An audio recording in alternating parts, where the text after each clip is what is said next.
আসলে এই সময় আমরা প্রভুর বাক্য থেকে পাঠ করব। আজ আমাদেরকে প্রভু যে শাস্ত্রাংশটি দিয়েছেন সেটি লেখা আছে প্রকাশিত বাক্য 1 অধ্যায় 9 থেকে 11 পদে। প্রকাশিত বাক্য 1 অধ্যায় 9 থেকে 11 পদ। প্রভু তার বাক্যে বলেন, আমি যোহন তোমাদের ভ্রাতা এবং যিশু সম্বন্ধীয় ক্লেশ ভোগে ও রাজ্যে ও ধৈর্যে তোমাদের সহভাগী, ঈশ্বরের বাক্য ও যিশুর সাক্ষ্য প্রযুক্ত পাটম নামক দ্বীপে উপস্থিত হইলাম। আমি প্রভুর দিনে আত্মাবিষ্ট হইলাম এবং আমার পশ্চাৎ তুরিধ্বনিবৎ এক মহারব শুনিলাম। কেহ কহিলেন, তুমি যাহা দেখিতেছ তাহা পত্রিকায় লিখো এবং ইফিস, স্মুর্না, পরগাম, থুয়াতিরা, সার্দি, ফিলাদেলফিয়া ও লায়োদিকেয়া এই সপ্ত মণ্ডলীর নিকটে পাঠাইয়া দাও। আমেন। প্রার্থনা করি। পবিত্র মঙ্গলময় স্বর্গস্থ পিতা, তোমার ধন্যবাদ, প্রশংসা, গৌরব করি তোমার অপার অনুগ্রহে। তোমার কতিপয় দাস ও দাসী তোমার চরণ তলে আমরা মিলিত হয়েছি। প্রভু, আমাদের নিজেদের কোনো যোগ্যতায় নয় বা আমাদের কোনো পুণ্যের দ্বারা নয়, কিন্তু সবটাই তোমার অনুগ্রহ। যে অনুগ্রহে তুমি আমাদেরকে বাঁচিয়ে রেখেছো, সেই অনুগ্রহেই আমাদের সমস্ত প্রয়োজন তুমি পূর্ণ করেছো। সর্বোপরি সেই পাপ থেকে উদ্ধার করে তোমার সন্তান তুমি আমাদেরকে করেছো।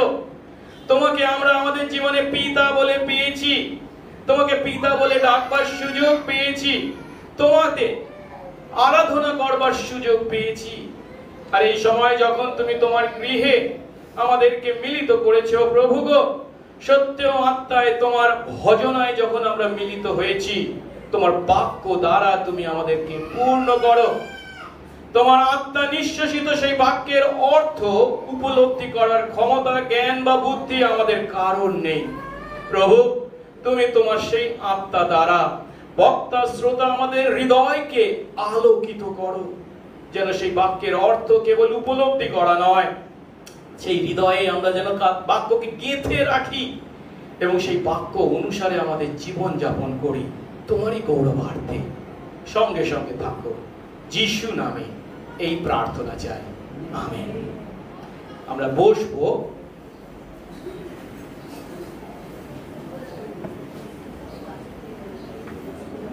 আমরা প্রকাশিত বাক্য থেকে আমাদের অধ্যয়ন শুরু করেছি।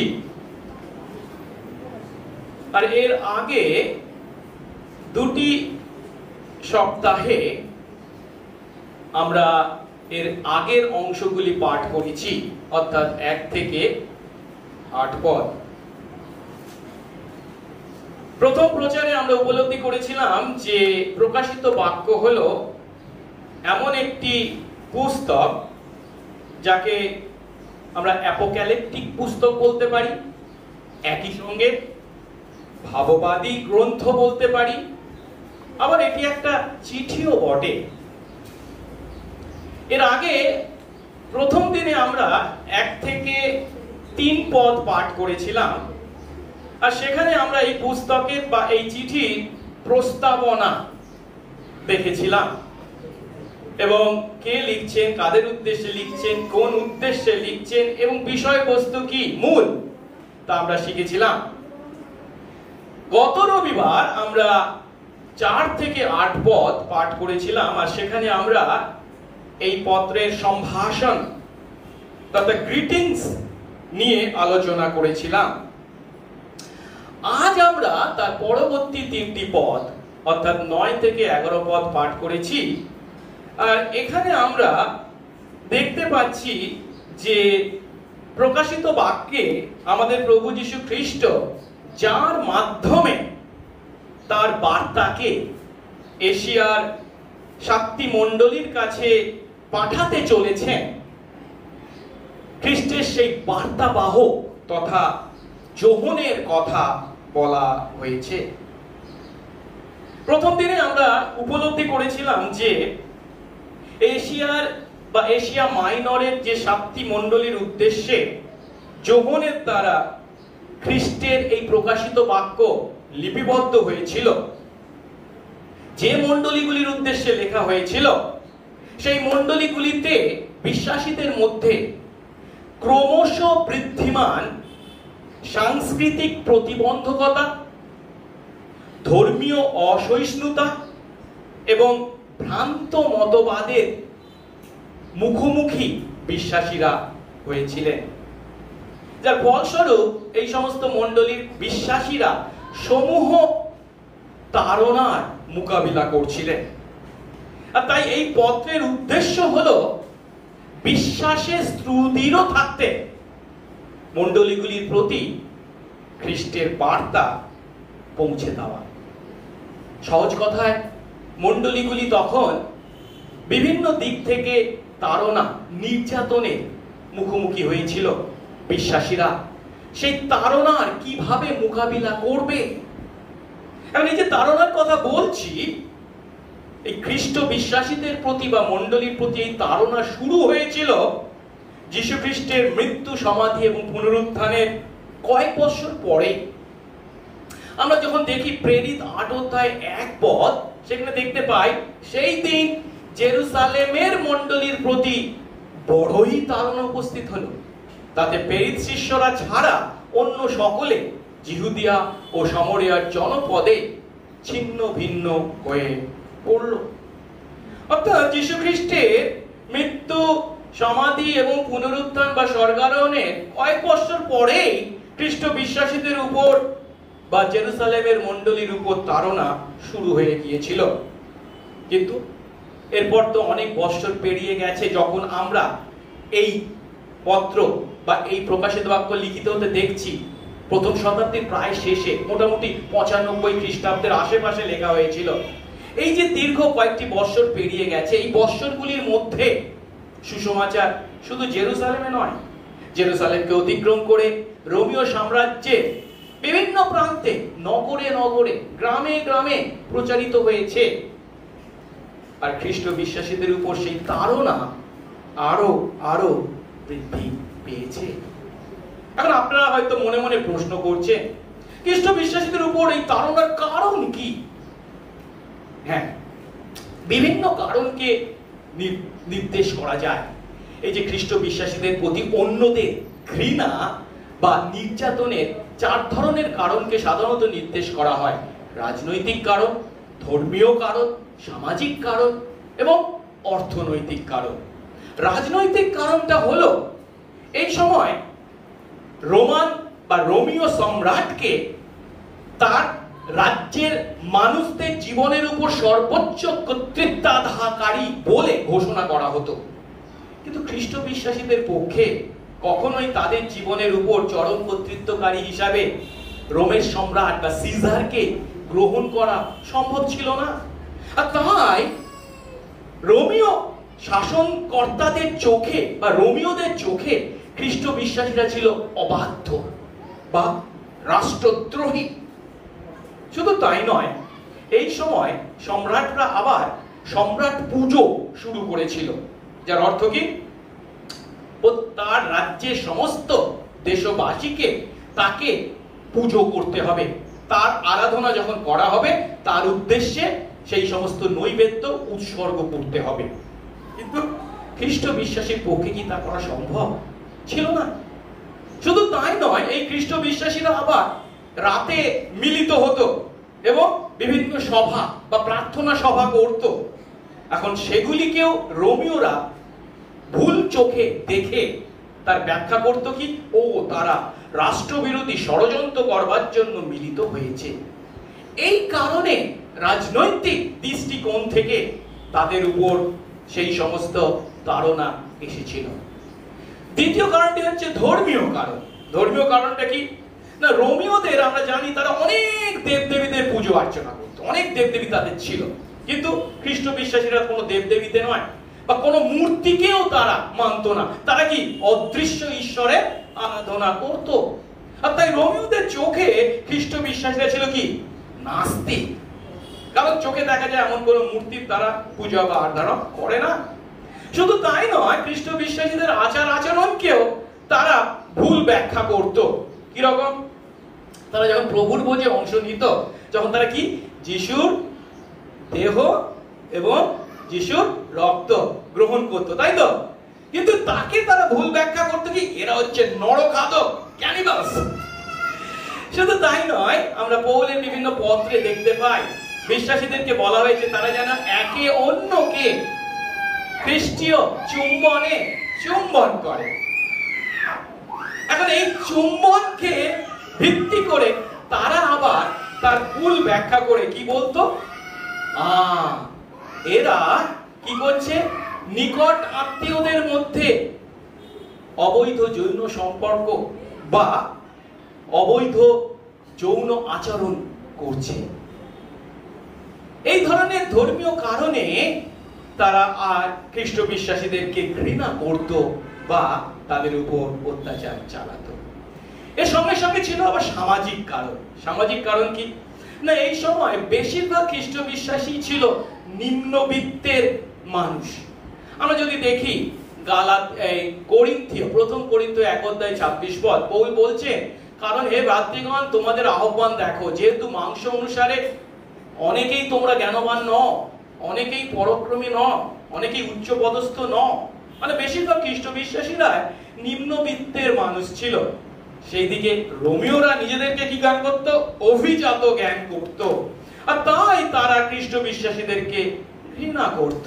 কিন্তু শুধু কি তাই, খ্রিস্ট বিশ্বাসীরা আবার কি শিক্ষা পেয়েছে, যীশু খ্রিস্টের সামনে আমরা সবাই সমান। হ্যাঁ, গালাতীয় 3:28 ইহুদি কি গ্রিক আর হতে পারে না, দাস কি স্বাধীন আর হতে পারে না, নর বা নারী হতে পারে না, কারণ খ্রিস্ট জীবিত আমরা সকলেই এক।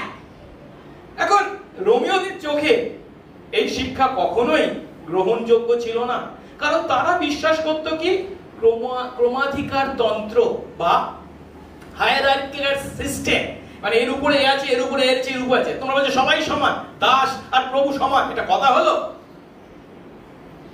শুধু তাই নয়, যে দাস প্রথা ছিল। খ্রিস্ট বিশ্বাস বা খ্রিস্ট বিশ্বাসীরা যদিও সরাসরি সেই দাস প্রথার বিরোধিতা করেনি, কিন্তু খ্রিস্টের শিক্ষা অনুসারে খ্রিস্টের সামনে দাস এবং প্রভু উভয়ই সমান ছিল। যেহেতু খ্রিস্টের সামনে প্রভুও যা, দাসও তা, তাই ফিলিমনকে এমন আদেশ করা হয়েছিল তার দাসকে যেন সে গ্রহণ করে, ইত্যাদি ইত্যাদি ইত্যাদি। এখন রোমীয় শিক্ষা কি এই শিক্ষাকে, সবাই সমান, এই শিক্ষাকে গ্রহণ করতে পারে না? শুধু তাই নয়, বিভিন্ন জাগতিক অনুষ্ঠান যেগুলো ছিল, বিভিন্ন উৎসবে খ্রিস্ট বিশ্বাসীরা যোগ দিত না, থিয়েটার বা নাটক বা সিনেমা ইত্যাদিতে যোগ দিত না, বা সার্কাসে খ্রিস্ট বিশ্বাসীরা যোগ দিত না।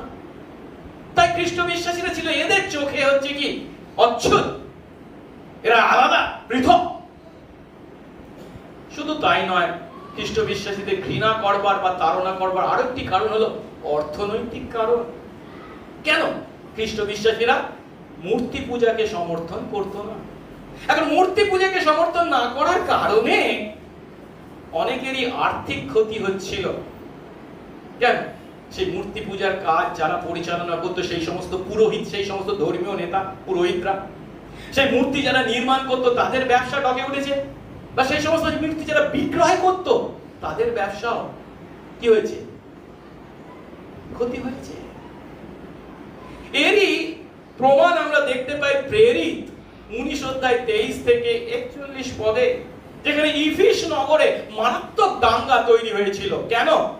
পৌলের শিক্ষা অনুসারে তারা মূর্তি আর পুজো করছে না, মূর্তি তৈরি করা বন্ধ হয়ে গেছে, লোকে কিনছে না, পয়সায় টান পড়েছে।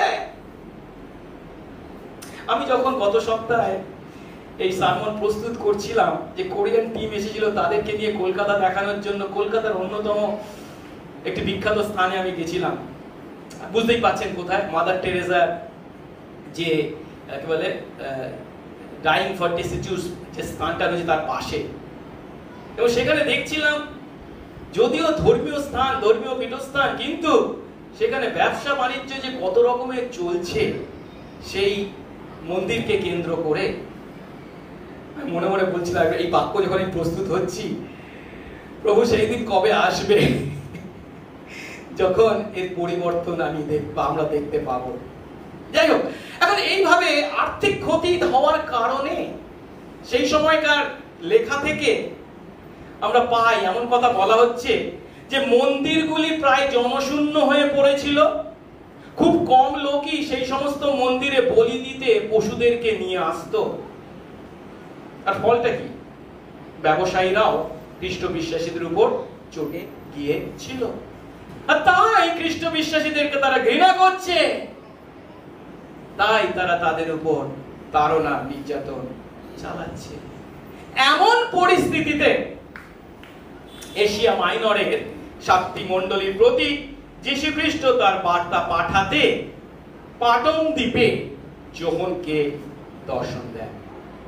আজ আমরা সেই পাটন দ্বীপে যিশু যে যোহনকে দর্শন দিয়েছিলেন তাকে 3 ধাপে উপলব্ধি করতে চলেছি। পাটন দ্বীপে যোহন, প্রথম ধাপে আমরা দেখব পাটন দ্বীপে কোন যোহন উপস্থিত হয়েছিলেন, কোন যোহন, সেই যোহনের পরিচয় সম্পর্কে শিখব, যা 9 পদে বলা হয়েছে।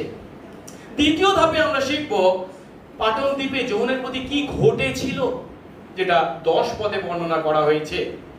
এবং তৃতীয় ধাপে আমরা শিখব পাটন দ্বীপে এই যোহনকে কি আদেশ করা হয়েছিল, যেটি 11 পদে বর্ণনা করা হয়েছে। আসলে প্রথমে আমরা দেখি পাটন দ্বীপে কোন যোহন উপস্থিত হয়েছিলেন।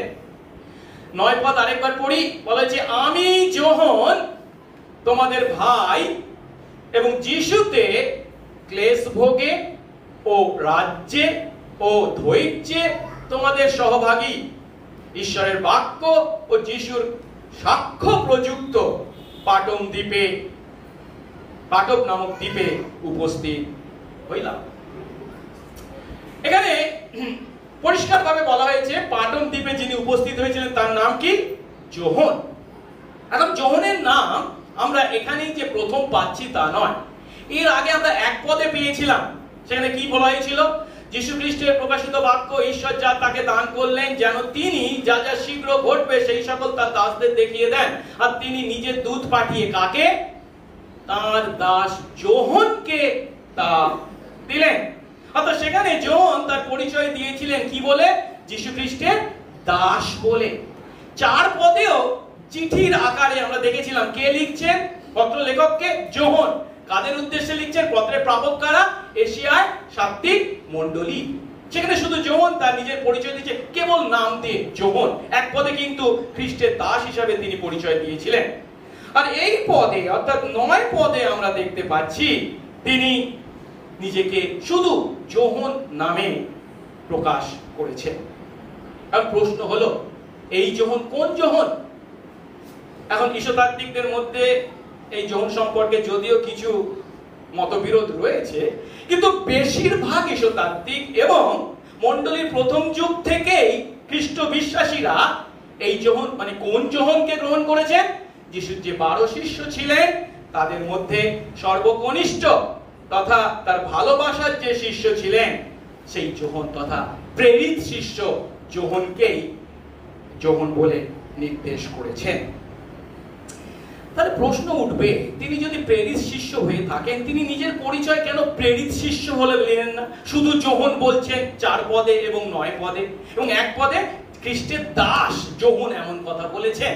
তাহলে নিজেকে কেন তিনি প্রেরিত শিষ্য বলে পরিচয় দিলেন না? তিনি তো বলতে পারেন আমি খ্রিস্টের, পৌল যেমন বলেছেন প্রেরিত পৌল ইত্যাদি, তিনি তো বলতে পারতেন আমি প্রেরিত বা আমি প্রেরিত শিষ্য যোহন। তা না বলে খ্রিস্টের দাস বা কেবল যোহন বলেছেন কেন? আমাদের মনে রাখতে হবে যোহনকে বলা হয়েছে এই পত্রগুলি যেন তিনি লেখেন এবং কাদের? সেই এশিয়ার 7টি মণ্ডলীর কাছে পাঠান। এখন সেই 7টি মণ্ডলীর কাছে যোহন এতখানি পরিচিত ছিলেন যে নিজেকে প্রেরিত শিষ্য বলে পরিচয় দেওয়ার কোনো পরিচয় ছিল না, প্রয়োজন ছিল না। শুধু তাই নয়, এই 7টা মণ্ডলীর মধ্যে একটা মণ্ডলী কি? ইফিস মণ্ডলী, ইফিসীয় মণ্ডলী। এই ইফিস মণ্ডলীতে এই যোহন নিজে কি করেছেন? পালকত্বের দায়িত্ব পালন করেছেন।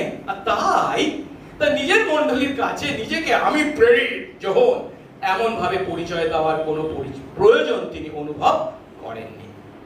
কিন্তু তিনি এই 9 পদে নিজেকে কিভাবে প্রকাশ করছেন? তিনি বলছেন, যোহন আমি তোমাদের ভাই। যোহন নিজের পরিচয় দিচ্ছেন বিশ্বাসীদের কাছে। তিনি হলেন বিশ্বাসীদের মধ্যেই একজন, তিনি হলেন তাদের ভাই। একবার ভালো করে চিন্তা করে দেখি, আমরা জানি এই যোহন কোন যোহন? যিশুর 12 শিষ্যের মধ্যে একজন। শুধু কি তাই, এই 12 শিষ্যের মধ্যে 3 জনের যে ইনার সার্কেল ছিল, অন্তঃপৃত্ত ছিল, পিতর, যাকব এবং যোহন, কিন্তু তাদের মধ্যে তিনি একজন। শুধু তাই নয়, নতুন নিয়মের 4th সুসমাচারের লেখক তিনি, এছাড়াও 3টে পত্রের লেখক তিনি। তা সত্ত্বেও তিনি নিজেকে নত নম্র করে বিশ্বাসীদের একজন ভাই বলে পরিচয় দিয়েছে। এর অর্থ কি? এর অর্থ তিনি যখন খ্রিস্টের প্রকাশিত বাক্য এই দর্শন লাভ করেছেন এবং তা লিপিবদ্ধ করছেন, তার দ্বারা প্রেরিত শিষ্যের ক্ষমতাতে তিনি যে তাদেরকে আদেশ করছেন বা শিক্ষা দিচ্ছেন তা নয়।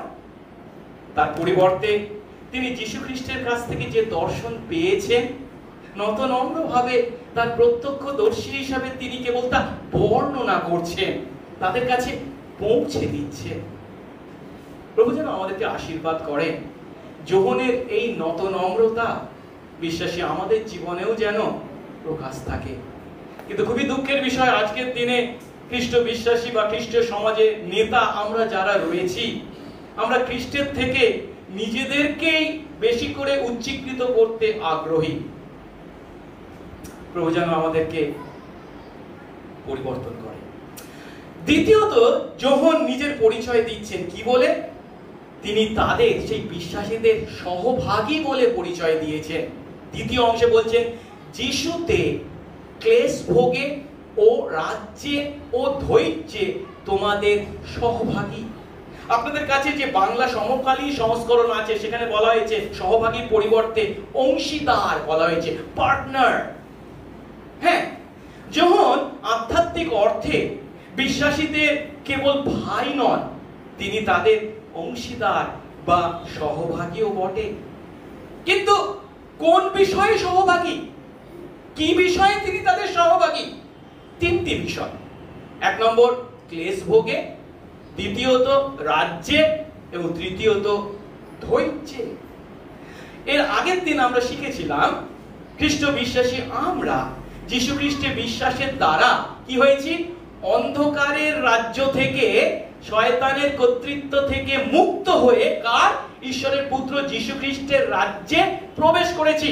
যে কথা কলসীয় 1:13 পদে বলা হয়েছে, তিনি ঈশ্বর আমাদেরকে অন্ধকারের কর্তৃত্ব থেকে উদ্ধার করে, সেই শয়তানের কর্তৃত্ব থেকে উদ্ধার করে, যে শয়তানের দাস ছিলাম আমরা, পাপের অধীন ছিলাম আমরা, তা থেকে উদ্ধার করে তার প্রেমভূমি পুত্র তথা যীশু খ্রিস্টের রাজ্যে এনেছেন। এখন খ্রিস্ট বিশ্বাসী আমরা সকলেই হলাম সেই খ্রিস্টের রাজ্যের সদস্য। আচ্ছা, আমরা যদি সকলেই খ্রিস্টের রাজ্যের সদস্য হই, মেম্বার্স হই, তাহলে যোহনও তাদের মধ্যে একজন। আর যোহন যদি তাদের মধ্যে একজন হয়, সেই খ্রিস্টের রাজ্যের সন্তানদের প্রতি যে তাড়না ঘটে চলেছে, একটু আগে আমি তার বর্ণনা করেছি, সেই তাড়না তিনিও অংশীদার, তিনিও তাদের সঙ্গে একসঙ্গে ভোগ করছেন। এবং যখন সেই তাড়না এসেছে, তিনি শুধু ভোগ করছেন তা নয়, কিন্তু কিভাবে তা ভোগ করছেন? ধৈর্য সহকারে সহ্য করার দ্বারা। আর তাই তিনি বলছেন, আমি কি তোমাদের যিশুতে ক্লেশ ভোগে, রাজ্যে ও ধৈর্যে তোমাদের সহভাগী।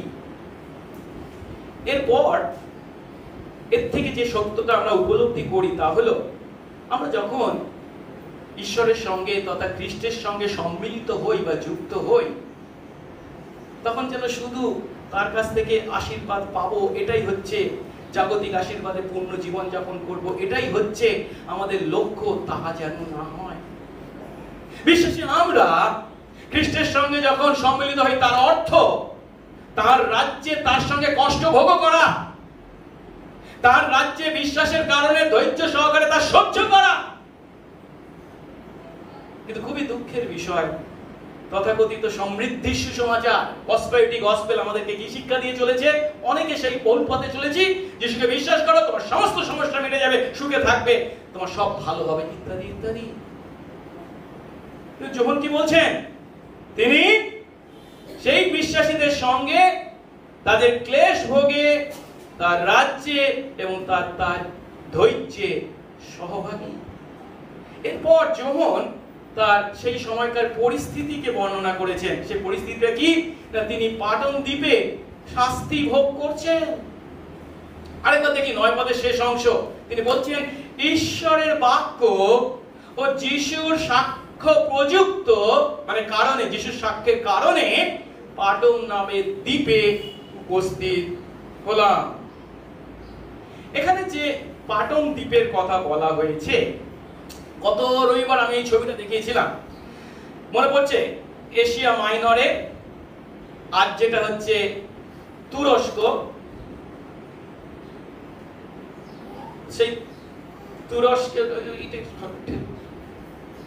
তুরস্কের পশ্চিম প্রান্ত, টার্কি যেটাকে আমরা বলে থাকি, সেই টার্কির পশ্চিম প্রান্তে 7টা মণ্ডলীকে দেখতে পাচ্ছি আমরা।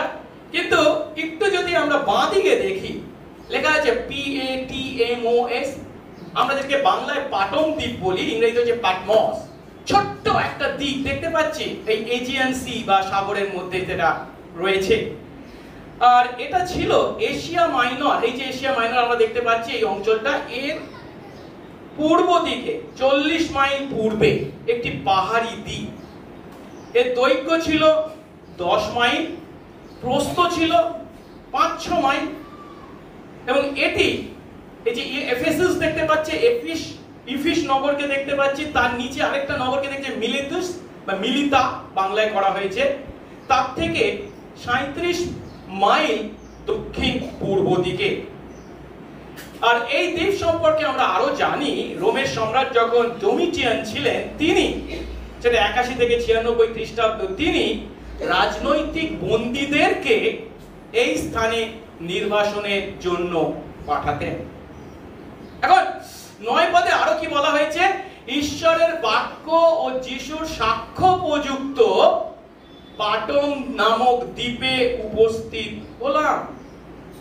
অর্থাৎ যোহন কেন পাটন দ্বীপে গেছে?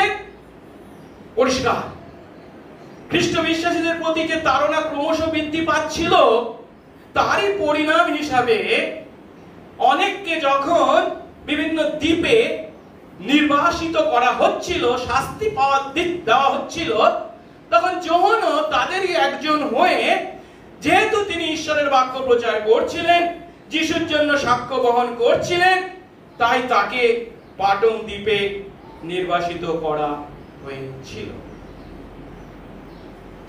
এখন নির্বাসনের কথা যখন আমরা চিন্তা করি, তখন আমরা হয়তো ভাবি যে তা ছিল মারাত্মক কষ্টকর বা কঠিন জীবন,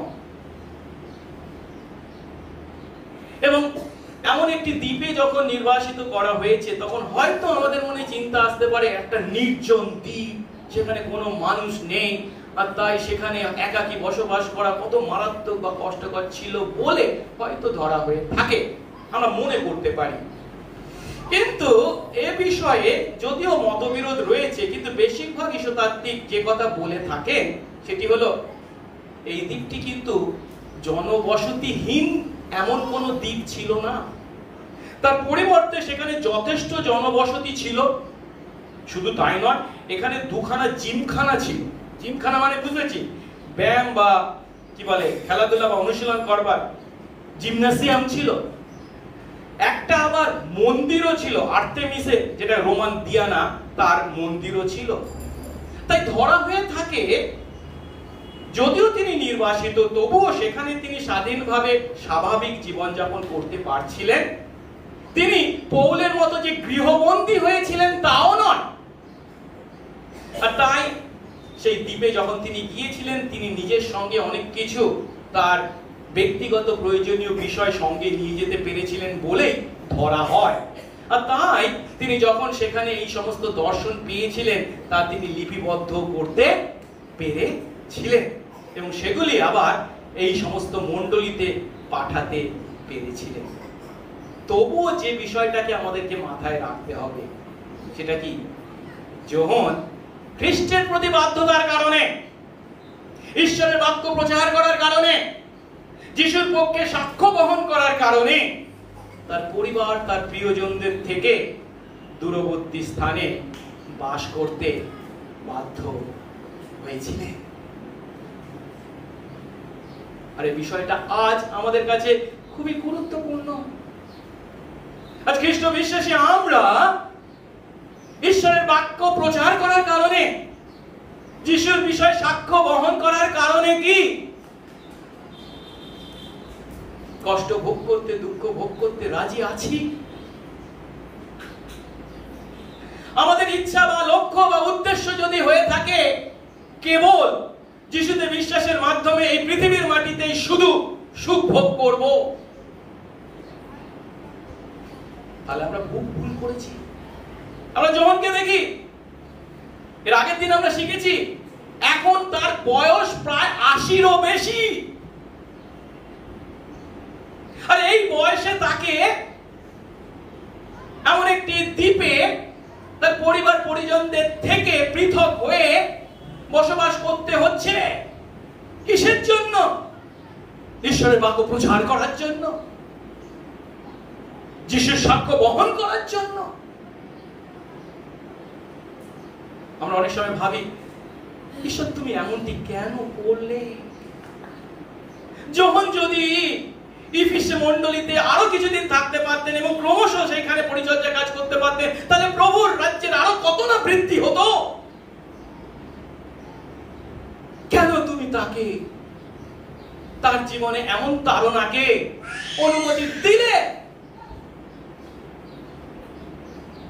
বিশেষ আমরাও আমাদের জীবনে যখন আমাদের আশানুরূপ ঘটনা বিপরীত ঘটতে দেখি, প্রতিকূল ঘটনা ঘটে, তখন অনেক সময় আমরা প্রভুকে প্রশ্ন করি, প্রভু কেন আমার প্রতি এটি ঘটতে দিলে? অনেক সময় যেন আমরা বলি, আমি যা করেছি, তোমাদের ধার্মিক জীবন যাপন করেছি, তোমার নামের জন্য জীবন যাপন করেছি, তোমার গৌরবার্থে আমি আমার জীবন যাপন করেছি, তবু কেন তুমি এমন প্রতিকূল ঘটনা আমার জীবনে ঘটতে দিতে পারলে? অনেক সময় আমাদের মধ্যে এমন একটা ভাব থাকে, আমি যেমনটি করেছি তেমনটি আমাকে দাও, আমি যা পাওয়ার যোগ্য তাই আমাদেরকে দাও। যদি এমন মনোভাব থেকে থাকেন, সেই কথা প্রভুকে বলি, প্রভু হাসেন। কেন জানেন? তুই তোর কাজের মতো ফল পেতে চাইছিস। তোর কাজের ফল কি? মৃত্যু ছাড়া তো আর কিছু নয়। কিন্তু আমার অনুগ্রহে তোকে আমি বাঁচিয়ে রেখেছি, তোকে আমি ব্যবহার করছি। কিন্তু সেখানেই শেষ নয়। বিশ্বাসী আমাদের জীবনে যখন আমাদের চিন্তার বাইরে প্রতিকূল কোন ঘটনাকে ঈশ্বর অনুমতি দেন, তখন তার মধ্যেও আছে তার শুভ পরিকল্পনা। যোহনকে তিনি পাটন দ্বীপে নিয়ে গেছেন এমনি এমনি নয়, তার জীবনে এই প্রতিকূল ঘটনাকে তিনি অনুমতি দিয়েছেন এমনি এমনি নয়, তার উদ্দেশ্য আছে, তার পরিকল্পনা আছে। আর সেটাই আমরা দ্বিতীয় ধাপে দেখতে চলেছি। পাটন দ্বীপে যোহনের প্রতি কি ঘটেছিল? 10 পদ যোহন বলছেন, আমি প্রভুর দিনে আত্মাবিষ্ট হলাম এবং আমার পিছনে দূরীর ন্যায় এক মহারব শুনতে পেলাম। এখন নতুন নিয়মে বা সমগ্র বাইবেলে এই একটি মাত্র পদে আমরা প্রভুর দিন এই পরিভাষাকে পেয়ে থাকি। অবশ্য অনেকে মনে মনে বলবেন, না পুরাতন নিয়মে তো সদাপ্রভুর দিন আছে। হ্যাঁ, সদাপ্রভুর দিন আছে, ঠিক কথা, পুরাতন নিয়মে।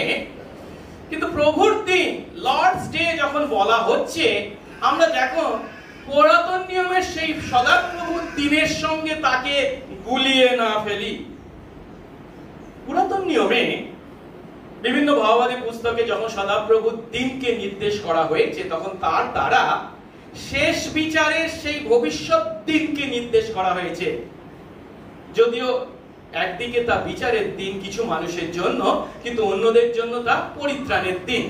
যাই হোক, কিন্তু এখানে যখন প্রভুর দিনকে নির্দেশ করা হয়েছে, তখন এই প্রভুর দিনের দ্বারা সপ্তাহের প্রথম দিন তথা রবিবারকে নির্দেশ করা হয়েছে, যেদিনে আমাদের প্রভু যীশু খ্রিস্ট মৃত্যুকে জয় করে পুনরুত্থিত হয়েছিলেন। আমি যখন কোরিয়ায় ছিলাম, তখন খ্রিস্ট বিশ্বাসীরা বা খ্রিস্ট বিশ্বাসীদের সঙ্গে যখন আমরা কথা বলতাম, তখন কোরিয়ার খ্রিস্ট বিশ্বাসীরা এই রবিবারকে সানডে বা রবিবার বলে না, সব সময় কি বলে? প্রভুর দিন। আপনারা বলবেন তাতে কি আসে যায়? না, অন্যরা খ্রিস্ট বিশ্বাসী যারা নয়, তারা রবিবারকে রবিবারই বলে, সানডেই বলে, কিন্তু খ্রিস্ট বিশ্বাসীরা কি বলে? প্রভুর দিন। এখন হয়তো নিশ্চয়ই আমাদের মনে একটা চিন্তা আসতে পারে, প্রভুর দিন এই কথাটা এলো কি করে বা কিভাবে? এর খুব একটা ডিটেলস যদিও আমাদের জানা নেই, তবে ঈশ্বরতাত্ত্বিক জর্জ আর বিসলে মুরে বলে একজন এর বিষয় বা এই প্রভুর দিনের উৎপত্তি সম্পর্কে কিছু বর্ণনা দিয়েছেন। ধরা হয়ে থাকে রোমে সেবাস্টে বা সিজারের দিন বলে, কৈশোরের দিন বলে একটা দিনকে পালন করা হতো। সিজারের দিন, সেটা তিনি কার অনুকরণে? মিশরের টলমি উরগেটস বলে একজন রাজা ছিলেন, তার অনুকরণে তৈরি করেছিলেন। এই টলমি উরগেটস প্রতি মাসের 25 তারিখকে রাজার দিন বলে ঘোষণা করেছিলেন।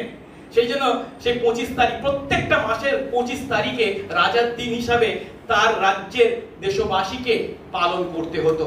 তারই অনুকরণে এই সিজার্স ডে বা সেবাস্টে শুরু হয়েছিল, এবং তার রাজ্যের কিছু কিছু অঞ্চলে সপ্তাহের একটি দিনকে, মাসের একটি দিন কেবল নয়, সপ্তাহের একটি দিনকে তারা এই সিজারের দিন বা কৈশোরের দিন হিসাবে পালন করত।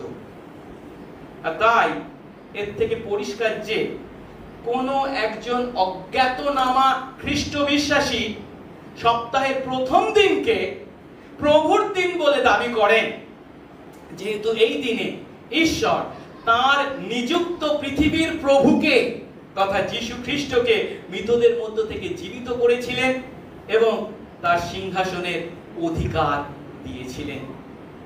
তাই ধরা হয়ে থাকে সপ্তাহের প্রথম দিনকে এইভাবেই প্রভুর দিন হিসাবে মেনে নেওয়া হয়েছিল। এখন এমন একটি প্রভুর দিনে তথা রবিবারে যোহনের প্রতি কি ঘটনা ঘটেছিল? তিনি আত্মাবিষ্ট হয়েছিলেন। আত্মাবিষ্ট হয়েছিলেন, আত্মা দ্বারা আবিষ্ট হয়েছিলেন। এখানে যোহন যে আত্মাবিষ্ট হওয়ার কথা বলেছেন, এই 1 অধ্যায় 10 পদেই যে কেবল প্রকাশিত বাক্যে আমরা তা পাই তা নয়, আরো 3টে জায়গায় পাই। যেমন 4 অধ্যায় 2 পদে বলা হয়েছে, আমি তখনই আত্মাবিষ্ট হলাম, আর দেখো স্বর্গে এক সিংহাসন স্থাপিত এবং সেই সিংহাসনের উপরে এক ব্যক্তি বসে আছে। এছাড়াও 17 অধ্যায় 3 পদে আমরা পাই, পরে তিনি আত্মাতে আমাকে প্রান্তরের মধ্যে নিয়ে গেলেন। তারপরে আমরা 21 অধ্যায় 10 পদে পাই, পরে তিনি আত্মাতে আমাকে এক উঁচু মহা পর্বতে নিয়ে গিয়ে ইত্যাদি ইত্যাদি। এখানে এই যে আত্মাবিষ্ট হওয়ার কথা বলা হয়েছে, কথার অর্থ কি?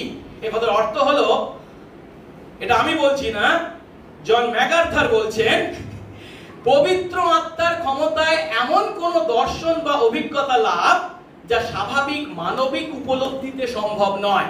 অর্থাৎ পবিত্র আত্মার দ্বারা নিয়ন্ত্রিত হয়ে যোহন এমন অভিজ্ঞতা স্তরে উন্নীত হয়েছিলেন যে স্বাভাবিক পরিস্থিতিতে পঞ্চ ইন্দ্রিয়ের দ্বারা তা উপলব্ধি করা সম্ভব নয়। সহজ কথায়, পবিত্র আত্মার দ্বারা তিনি নিয়ন্ত্রিত হয়েছেন, পরিচালিত হয়েছেন এবং এমন দর্শন বা এমন অভিজ্ঞতা লাভ করেছেন যা স্বাভাবিক পরিস্থিতিতে মানুষ আমরা লাভ করতে পারি না। কিন্তু বাইবেলে শুধু কি যোহন এমন আত্মাবিষ্ট হওয়ার অভিজ্ঞতা লাভ করেছিলেন? না, যোহন ছাড়াও অনেকে আছেন যারা এই অভিজ্ঞতা লাভ করেছিলেন। যেমন আমরা জিহিজকেলকে দেখতে পাই, জিহিজকেল 2 অধ্যায় বা 3 অধ্যায়ে তার বর্ণনা করা হয়েছে। পিতরকে দেখতে পাই, যখন কর্নেলের কাছ থেকে সেই লোকেরা এসেছিল, বার্তাবাহকরা এসেছিল, তখন সেই স্বর্গ থেকে চাদর নেমে আসার দর্শন তিনি লাভ করেছিলেন। বা পৌলকেও দেখতে পাই প্রেরিত 22 অধ্যায় বা 2 করিন্থীয় 12 অধ্যায়, তৃতীয় স্বর্গে তার যাওয়ার সেই অভিজ্ঞতার কথা তিনি বর্ণনা করেছেন। অর্থাৎ পবিত্র আত্মার দ্বারা বিশেষ বা পবিত্র আত্মার ক্ষমতায় কোন বিশেষ দর্শন বা অভিজ্ঞতা লাভ করাকে নির্দেশ করা হয়েছে।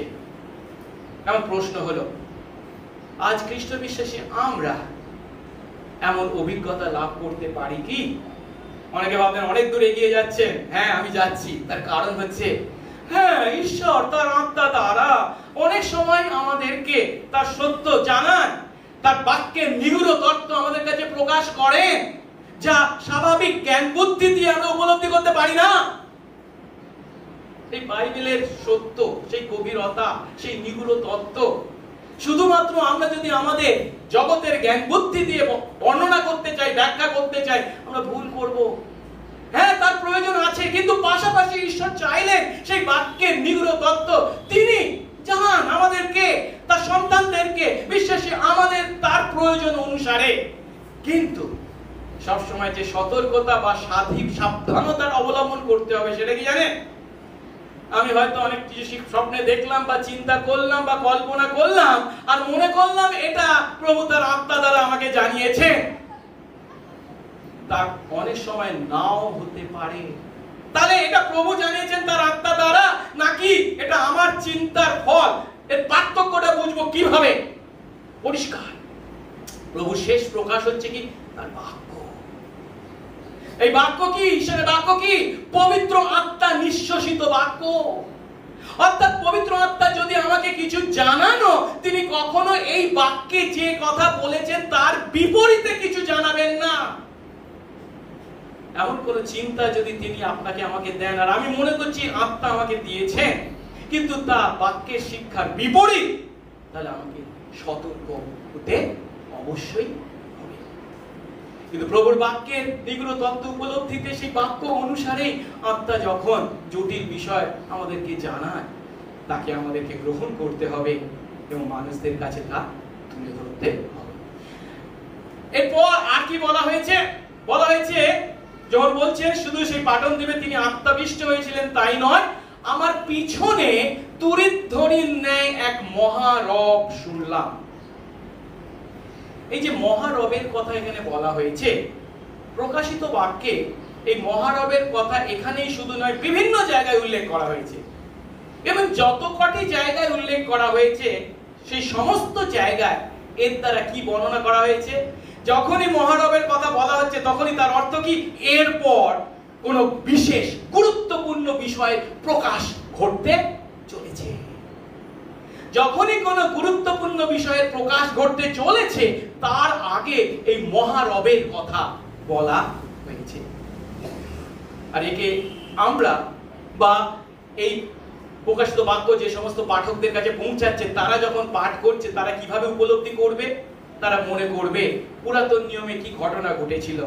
হ্যাঁ, সেই সিনয় পর্বতে ঈশ্বর যখন তার প্রজাদেরকে মোশির মাধ্যমে তার 10 আজ্ঞা দিয়েছিলেন, সেই 10 আজ্ঞা ঘোষণা করার পূর্বে যাত্রা পুস্তক 19 অধ্যায়ে আমরা কি দেখতে পাই? সিনয় পর্বতে সেই মহারব যা ঘোষণা করেছিল, তিনি তার প্রজাদেরকে তার আদেশ দিতে চলেছেন, বিধান দিতে চলেছেন। আর সেই মহারব তাদেরকে কি করেছিল? তিনি যে আদেশ বা যে বিধান দিতে চলেছেন তার প্রতি তারা যেন মনোযোগী হয়, সেটা গুরুত্বপূর্ণ বিষয়, তা তাদেরকে জানিয়েছিল। যেটা আমরা পাই যাত্রা পুস্তক 19 অধ্যায় 16 পদে বলা হয়েছে, পরে তৃতীয় দিন প্রভাত হলে মেঘ গর্জন ও বিদ্যুৎ এবং পর্বতের উপরে নিবিড় মেঘ হলো। আর কি বলা হয়েছে? অতিশয় উচ্চ রবে তুরিতধ্বনি হতে লাগলো, তাদের শিবিরের সমস্ত লোক কাঁপতে লাগলো। প্রভু এইভাবে যখন ইসরায়েলীদেরকে তার বিধান দিয়েছিলেন, তখনও গুরুত্বপূর্ণ গুরুত্বপূর্ণ ঘটনা যেহেতু ঘটতে চলেছে, তার আগে যেমন সেই মহারব দিয়েছিলেন, এখানেও আমরা দেখতে পাচ্ছি তার গুরুত্বপূর্ণ বিষয়ের উদ্ঘাটন যেহেতু ঘটাতে চলেছে, ঈশ্বর তার সন্তানদের মনোযোগ কামনা করেছে। আজ একইভাবে প্রভু তার দাসদের মাধ্যমে তার বাক্য প্রচার করে চলেছেন। প্রভুর বাক্য যখন তার দাসদের দ্বারা প্রচারিত হয়, সেই ধরনের মহারব যদিও আমরা শুনতে না পাই, কিন্তু আমাদেরকে একই মনোভাবে এবং মনোযোগ সহকারে সেই বাক্যের প্রতি কর্ণপাত করতে হবে, শ্রবণ করতে হবে, গ্রহণ করতে হবে, পালন করতে হবে। প্রভু আমাদেরকে আশীর্বাদ করুন। সেদিন যখন যোহনকে তিনি সেই পাটন দ্বীপে নিয়ে গেছেন, উপরে উপরে দেখলে মনে হয় তার দ্বারা অকল্পনীয় বা অচিন্তনীয় এমন প্রতিকূল ঘটনা তার প্রতি ঘটেছে, কিন্তু তার উদ্দেশ্য আছে কি?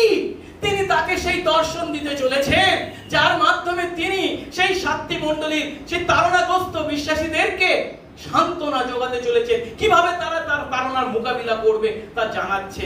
আর এই দর্শনের মাধ্যমে তার সূচনাকে আমরা দেখতে পাচ্ছি। আসলে এবার দ্বিতীয় ধাপে সেই পাটন দ্বীপে ঈশ্বর যোহনকে কি আদেশ দিলেন, খ্রিস্ট কি আদেশ দিলেন তা দেখি। 11 পদে বলা হয়েছে, কেউ বললেন, তুমি যা দেখছো তা পত্রিকায় লেখো এবং ইফিস, স্মুর্না, পর্গা, থুয়াতিরা, সার্দি, ফিলাডেলফিয়া ও লাইলেকিয়া এই সপ্ত মণ্ডলীর কাছে পাঠিয়ে দাও। এখন এই 11 পদে যখন বলা হচ্ছে কেউ বললেন, একটু আগের পদে আমরা দেখেছিলাম মহারব শুনলাম। এখন প্রশ্ন হতে পারে, এই মহারবটা কার রব ছিল? অনেকে স্বর্গদূতের রব বলে যদিও থাকে, কিন্তু এর পরবর্তী পদগুলোকে যদি আমরা দেখি, তাহলে আমাদের কাছে স্পষ্ট হয় যে এটা কোনো স্বর্গদূতের রব ছিল না। কার রব ছিল? আমরা যদি 12-13 পদ পাঠ করি, সেটা বলেছে, তাতে আমার প্রতি যার বাণী হচ্ছিল তাকে দেখবার জন্য আমি মুখ ফিরালাম, মুখ ফিরিয়ে দেখলাম সপ্ত সুবর্ণ বৃক্ষ এবং সেই সকল দিব্যবৃক্ষের মধ্যে মনুষ্য পুত্রের ন্যায় এক ব্যক্তি, তিনি পাদ পর্যন্ত পরিচ্ছদে আচ্ছন্ন এবং বক্ষস্থলে সুবর্ণ পতাকায় বদ্ধপট। অর্থাৎ মনুষ্য পুত্রের ন্যায় এক, এই যে মহারব তিনি শুনেছেন, এটা কার রব? মনুষ্য পুত্রের ন্যায় এক ব্যক্তি, যীশু খ্রিস্টের রব। একই কথা আমরা 17-18 পদে পাই, তাকে দেখা মাত্র আমি মৃতের ন্যায় হয়ে তার চরণে পড়লাম, তখন তিনি আমার গায়ে ডান হাত দিয়ে বললেন, ভয় করো না, আমি প্রথম ও শেষ ও জীবন্ত। আমি মরেছিলাম আর দেখো যুগ পর্যায়ে যুগে যুগে জীবন্ত, মৃত্যুর ও পাতালের চাবি আমার হাতে রয়েছে। কে ইনি? যীশু খ্রিস্ট ছাড়া আর কেউ হতে পারেন না। আর তাই এই 11 পদে যখন বলছেন কেউ বললেন, তথা সেই যীশু খ্রিস্ট তাকে বলছেন কি? তুমি যা দেখছো তা পত্রিকায় লেখো। এবং দ্বিতীয়টা কি? এই সপ্ত মণ্ডলীর কাছে পাঠিয়ে দাও। অর্থাৎ তাকে দুটি আদেশ করা হয়েছে। প্রথম আদেশটি হচ্ছে, তুমি যা দেখছো তা পত্রিকায় লেখো। অর্থাৎ যোহনকে যীশু খ্রিস্ট যে দর্শন দেখাতে চলেছেন তার দূতের মাধ্যমে, তা যেন তিনি লিপিবদ্ধ করেন। আর এখানেই যে এই লিপিবদ্ধ করবার কথা প্রথম বলা হয়েছে বা পত্রিকায় লিখবার কথা বলা হয়েছে তা নয়, এরপরেও আমরা প্রায় 13 বার দেখতে পাবো একই কথা বলা হয়েছে। 2 এবং 3 অধ্যায়ে যখন আমরা 7টি মণ্ডলীর প্রতি বিশেষ বিশেষ তার বার্তাকে পাঠ করব, প্রত্যেকটা মণ্ডলীর প্রতি বার্তাকে বর্ণনা করতে গিয়ে শুরু হয়েছে একই কথা, তুমি যা দেখছো তা লেখো। 7 বার বলা হয়েছে এবং তাছাড়াও অবশিষ্ট অংশে 4 বার বলা হয়েছে, তুমি যা দেখছো তা লেখো। আর তারপর যে দ্বিতীয় আদেশটি করা হয়েছে, দ্বিতীয় আদেশটা কি? শুধু লিপিবদ্ধ করে তুমি থাকবে তা নয়, তা এই সপ্ত মণ্ডলীর কাছে পাঠিয়ে দাও। কারণ কোন সপ্ত মণ্ডলীর কথা বলা হয়েছে? আগের দিন এই ছবিটা আমরা দেখেছিলাম, এফেসুস বা ইফেস, স্মুর্না, তারপরে হচ্ছে কি পরগাম, তারপরে হচ্ছে থুয়াতিরা, তারপরে হচ্ছে সার্দিস, তারপরে সার্দি যেটা বাংলায় করা হয়েছে, ফিলাডেলফিয়া এবং হচ্ছে লাওডিকিয়া। এখন কেন এই 7টা মণ্ডলীর প্রতি কেবল পাঠানোর কথা বলা হয়েছে সে বিষয়ে আমরা এর আগে যদিও আলোচনা করেছি। এবং এরপর আমরা 2 এবং 3 অধ্যায় যখন পাঠ করব তখনও আমরা এই বিষয়ে ডিটেইলসে আলোচনা করব। ম্যাপ আসলেই এরকম নাচছে কেন জানি না, যাই হোক। কিন্তু আমাদেরকে যেটা মনে রাখতে হবে, এই 7টি মণ্ডলী ছিল একটা পোস্টাল রুট, অর্থাৎ চিঠি পাঠালে এই পথ মেনে, দেখতে পাচ্ছেন আমি পথটাকে এঁকে দিয়েছি তীর চিহ্ন দিয়ে। এফেসুস থেকে স্মুরনা, স্মুরনা থেকে পরগাম, পরগাম থেকে তুয়াতিরা, তুয়াতিরা থেকে সার্দি, সার্দি থেকে ফিলাডেলফিয়া এবং তার থেকে লাউডিকিয়া। কিন্তু এখানে যে শুধু এই কটাই নগরে মণ্ডলী ছিল তা নয়, এছাড়াও আরো কয়েকটা মণ্ডলী ছিল, যেমন কলসিতে ছিল, ত্রোয়াতে ছিল, ম্যাগনেসিয়ায় ছিল, ত্রালে ছিল। কিন্তু 7টি মণ্ডলীর উদ্দেশ্যে লেখার কারণ, গত সপ্তাহে যদি আমরা শিখেছি পোস্টাল রুটের কথা আমরা শিখেছি, অন্য মণ্ডলীগুলিতেই এদের মাধ্যমে এই চিঠি পৌঁছে দেওয়া সম্ভব ছিল। আর শুধুমাত্র তাই নয়, এই 7টা মণ্ডলীতে যে সমস্যাগুলো ছিল সেই সমস্ত সমস্যা অন্য মণ্ডলীতেও ছিল, একই ধরনের সমস্যা। তাই আর অন্য মণ্ডলীর প্রতি লেখার প্রয়োজন হয়নি। পাশাপাশি 7 সংখ্যাটা হলো কি সম্পূর্ণতার সংখ্যা, আর তাই এই 7টি মণ্ডলীর উদ্দেশ্যে যা লেখা হয়েছে তা কেবল এই 7টি মণ্ডলীর নয়, পৃথিবীর সর্বকালের সর্বস্থানের মণ্ডলীর জন্যই তা প্রযোজ্য। আসুন এবার এই 3টে পদ থেকে আমরা যা শিখলাম একবার ভালো করে ঝালাই করে নিই। প্রথমে আমরা শিখেছিলাম পাটন দ্বীপে কোন যোহন উপস্থিত হয়েছিলেন? প্রেরিত শিষ্য যোহন। পাটন দ্বীপে তার প্রতি কি ঘটেছিল? তিনি আত্মাবিষ্ট হয়েছিলেন এবং যীশু খ্রিস্টের দ্বারা প্রকাশিত দর্শন লাভ করেছিলেন। পাটন দ্বীপে তিনি কি আদেশ পেয়েছিলেন? 2টি, তিনি যা দেখলেন তা যেন লেখেন এবং সেই 7টি মণ্ডলীর কাছে পাঠিয়ে দেন। এবারে আসুন এর থেকে আমরা কি শিখলাম। শুরু করেছিলাম কি বলে? যীশু খ্রিস্টেতে বা বিশ্বাসীদের ভাই বলে যিনি নিজেকে পরিচয় দিয়েছেন এবং তাদের ক্লেশ ভোগে, রাজ্যে এবং ধৈর্যে সহভাগী বলে যে যখন পরিচয় দিয়েছিলেন, তিনি পাটন দ্বীপে নির্বাসিত হয়েছিলেন। এখন তার এই বৃদ্ধ বয়সে এমন ঘটনা, যদিও হয়তো বিপরীত ঘটনা বলে আমরা চিন্তা করতে পারি, কিন্তু ঈশ্বর তার জীবনে তা অনুমতি দিয়েছিলেন। কেন? ঈশ্বরের ছিল পরিকল্পনা। সেখানে তিনি সেই দর্শনের মাধ্যমে এই 7টি মণ্ডলীর প্রতি তার ইচ্ছাকে প্রকাশ করতে চলেছেন, কারণ তারা এখন তাড়না ভোগ করে চলেছে। কিন্তু সেই তাড়নার মুখে তারা কি করে তাদের বিশ্বাসে দৃঢ় থাকবে তা তিনি তাকে জানাতে চলেছেন। তিনি যেন তা লিপিবদ্ধ করে তাদের কাছে পাঠান। আজ আমরা এর থেকে যে সত্যটা, শিক্ষাটা লাভ করি তা হলো, বিশ্বাসী আমাদের জীবনে ঈশ্বর অনেক সময় এমন অনেক ঘটনাকে অনুমতি দিতে পারেন যেগুলো আমাদের হয়তো বাঞ্ছনীয় নয়, কাঙ্ক্ষিত নয়, প্রতিকূল ঘটনা। কিন্তু মনে রাখবো, আমরা যদি তার সন্তান হয়ে থাকি, তাকে যদি ভালোবেসে থাকি, তার জন্য যদি আমরা মনোনীত হয়ে থাকি, আমরা যদি তার দ্বারা আহত হয়ে থাকি, আমাদের জীবনে কোনোটাই তার পরিকল্পনার বাইরে কিছু ঘটে না, সবই আমাদের মঙ্গলের জন্য। যা পৌল রোমিও 8 অধ্যায় 28 পদে বর্ণনা করেছেন। আর আমরা জানি যারা ঈশ্বরকে প্রেম করে, যারা তার সংকল্প অনুসারে আহত, তাদের পক্ষে সকলই মঙ্গলার্থে একসঙ্গে কাজ করছে। এই সত্যকে আমরা পুরাতন নিয়মে যোসেফের জীবনে খুব সুন্দরভাবে পূর্ণ হতে দেখতে পাই। আমরা জানি যোসেফের প্রতি তার দাদারা কি ধরনের নিষ্ঠুর ব্যবহার করেছিল,